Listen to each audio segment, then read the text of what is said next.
Bonjour et bienvenue sur la chaîne YouTube des expériences de la section de physique de l'EPFL.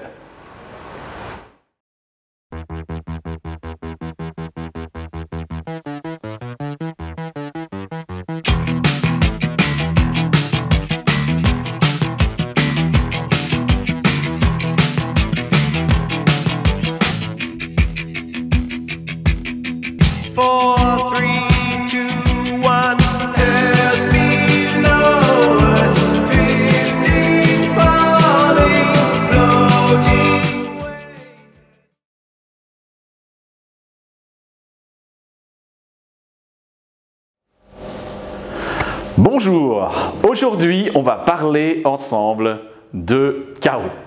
Alors lorsque vous entendez le mot chaos, ça peut évoquer toutes sortes de choses, ça peut évoquer la météo, ça peut évoquer la politique, ça peut évoquer peut-être même l'ordre qui règne, ou le désordre qui règne plutôt, dans votre chambre à coucher. Et bien aujourd'hui on va voir que ce chaos, on peut aussi le retrouver dans un système mécanique très simple. Vous avez ici un pendule double qui est articulé, donc chaque bras est articulé, il vient en deux parties et ces deux bras sont identiques, d'accord? Alors si on les lâche d'une hauteur initiale qui est assez faible, ils oscillent de manière assez régulière, circuler, il n'y a rien à voir. Regardons ce qui se passe si maintenant on augmente l'angle initial d'inclinaison. Disons qu'on va prendre un angle de 45 degrés. Il ne se passe toujours rien. Ça ne paraît pas chaotique.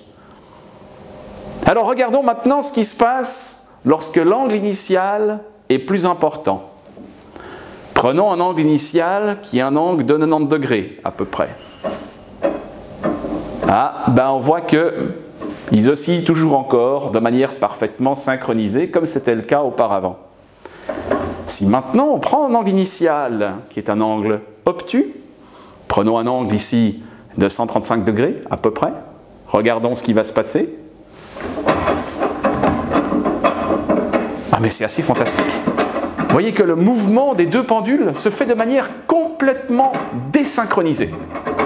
C'est quand même assez impressionnant de se dire que pour un angle suffisamment grand, les mouvements se décoordonnent. Essayons maintenant de comprendre pourquoi. Place à l'explication.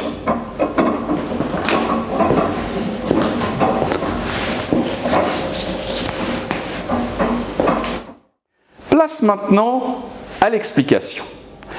Lorsqu'on décrit le mouvement d'un pendule articulé, il va falloir repérer l'angle d'inclinaison que fait chaque partie du bras avec la verticale. Et ensuite, on va faire des projections.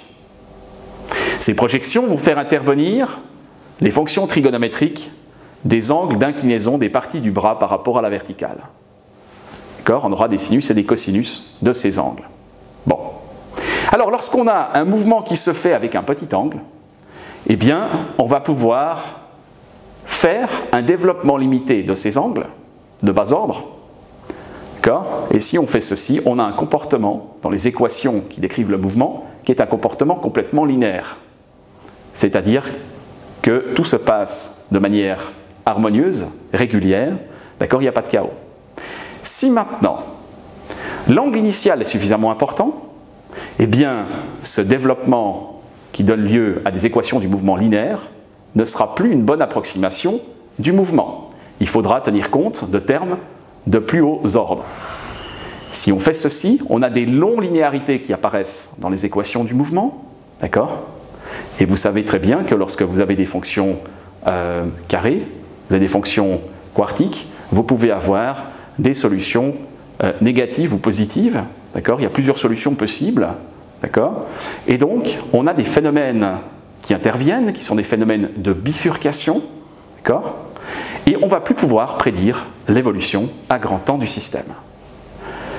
Un tout petit écart dans les conditions initiales, un petit écart qui se manifeste par un tout petit angle, aussi léger soit-il, va être suffisant pour donner lieu à des mouvements complètement différents.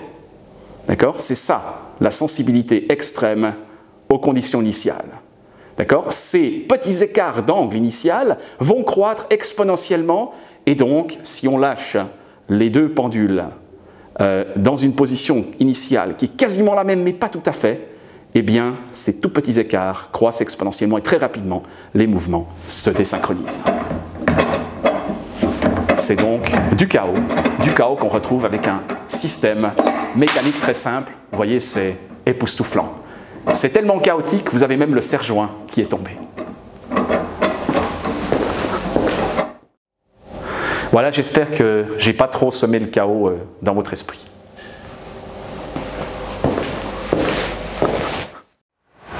Merci d'avoir regardé cette vidéo.